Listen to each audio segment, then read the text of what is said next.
આ જે બીએમટી જે છે એટલે મલ્ટિપલ માઇલોનોના જે છે દર્દ છે તે મને ત્યાં અમદાવાદમાં પકડાયું હતું. પણ ત્યાંથી પછી અહીંયા મારો દીકરો વડોદરા રહેતો હોવાથી એ અહીંયા સારવાર માટે અમે લોકો અહીંયા આવ્યા હતા. અહીંયા મેં દવાખાનાની મુલાકાત લીધી હતી અને ત્યાં ડૉક્ટર વિભાબેન નાયકને અમે મળ્યા હતા.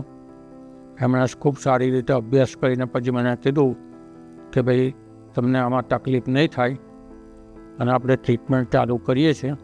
પેશન્ટ સુરેશભાઈ સોલંકી, દાદા 70 વર્ષના છે.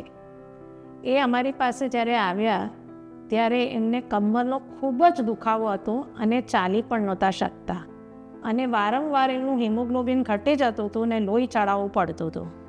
બધા ટેસ્ટ કર્યા, એમાં bone marrow biopsy, kidney function, PET scan અને જે માયલોમાને લગતા ટેસ્ટ કર્યા તો ખબર પડી કે એમને મલ્ટિપલ માયલોમાનો રોગ છે અને 72% એમના બોડીની અંદર પ્લાઝમા બ્લાસ્ટ હતા.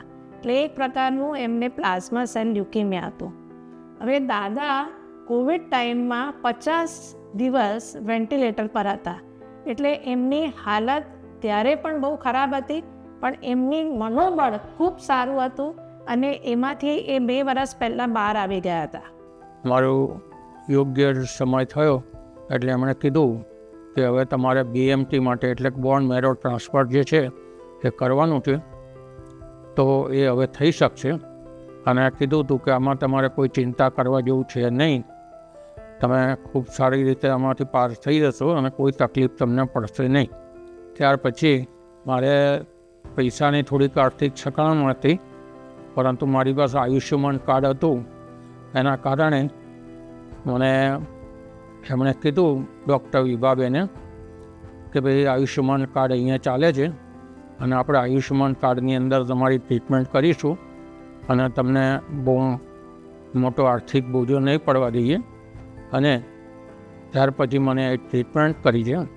અહીંયા બીએમટી વોર્ડની અંદર મને રાખવામાં આવ્યો છે.